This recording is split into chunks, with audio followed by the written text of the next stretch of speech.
সে আমার দরজাটা বন্ধ করে দিছে।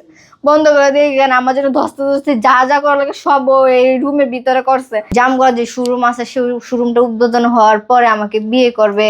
আমাকে বলে যে তার সাথে মনে করেন যে রুম ডেট করার জন্য বলে। কি বলবো, ওর সাথে আমি ওর শক্তিতে আমি খোলাতে পারি না। ওর মা পিচ্ছি ছেলেরা তার বউয়ের কাছে চাই, সবকিছু বলছে। বলার পর তার বউ আমাকে কল দিছে, তখনও আমার ঘুমের নেশাটা কাটে নাই। আমার ধারণা হচ্ছে আমি সে রাত্রে আমাকে মনে করেন যে তার বিয়ে করার জন্য বলছে। ঠিক আছে, বিয়ে করার জন্য আমার কাছে সবসময় বলতো সে নাকি কোন কাজে অফিসে কথা বলে রাখছে, বিয়ে করাই দিব। আমার ফ্যামিলিকে রাজি করাইতাম, আমার মাকে রাজি করাইতাম, বলতাম।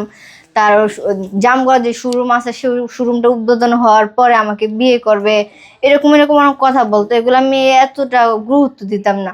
তারপর গত 12 তারিখের আগের দিন রাত্রে আমাকে বলে যে তার সাথে মনে করেন যে রুম ডেট করার জন্য বলে। তখন আমি বলছি যে না, এসব নিয়ে অনেক কথা কাটাকাটি করছি। করার পরে আপনার সকালে আমার বাসায় এসে 12টা মেবি 12টার সময় আসে। তখন আমি রাত্রে ওষুধ খাই ঘুমাই গেছি। তখন আমি আমার এত কিছু মনে ছিল না, মোবাইল বন্ধ করে। সে কি করছে, আমার বাসায় আসে। বাসায় সিসি ক্যামেরা ফুটেজ আছে, একটা ছেলেকে নিয়ে আসছে। বাসায় আসার পর আমার ভাইকে নাকি ওষুধ দোকানে পাঠিয়ে দিছে। আমার আম্মু গেছিল কাপড় আনার জন্য। যার পর সে আমার দরজাটা বন্ধ করে দিছে। বন্ধ করে দিয়ে কেন আমার জন্য ধস্তে ধস্তে যা যা করা লাগে সব এই রুমের ভিতরে করছে। মানে ও এক প্রকার, মানে কি বলবো, ওর সাথে আমি ওর শক্তিতে আমি খোলাতে পারি না। ওর মাসটা পর্যন্ত আমার বাসায় রাইখা গেছে। কোথায় এই দেখেন সিসি ক্যামেরা ফুটেছে, দেখবেন যে মাস্ক তার কাছে। সিসি ক্যামেরা পুলিশে দেখবেন মাস্ক তার কাছে। আর তার সিসি ক্যামেরা পুলিশ তার বয়স আমাকে তার বাসায় এই গুলো করে যাওয়ার পরে ওই পিচ্চির ছেলে আসছে তার সাথে। সে কিন্তু পিচ্ছি না, তার বয়স 28 বছর। তার মুখ থেকে স্বীকার। এই পিচ্ছি ছেলেরা তার বউয়ের কাছে চাই, সবকিছু বলছে। বলার পর তার বউ আমাকে কল দিছে, তখনও আমার ঘুমের নেশাটা কাটে নাই। আমার আম্মুকে আমি সবকিছু বলছি যে ইমরান আমাকে কি কি করে থয়ে গেছে এখানে। ওর চলে গেছে তাড়াহুড়া ওর মধ্যে।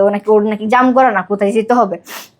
যার পর আমার আম্মুকে বলার পর আমার আম্মু বলছে যে তার ফ্যামিলিকে এই কথাটা জানাবে। এর মধ্যে সুমাইয়া এরকম করতে করতে সুমাইয়া ইফতারের সময় হয়ে গেছে। ইফতারে আম্মু খালি খাই বসে যাবে।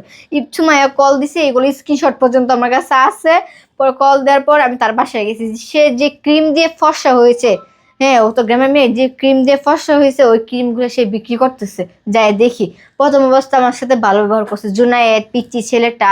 তারপরে যে সুমাইয়া বসতে দিচ্ছে, আমরা বসছি চেয়ারের মধ্যে, ওই যে ডাইনিং টেবিলের এখানে, ভিডিওর মধ্যে আপনারা দেখবেন। পরে সুমাইয়ের সাথে যে কথা বলতেছি আমরা, ওইগুলো কি করছে জুনায়েদ পাশে থেকে ভিডিও করতেছে।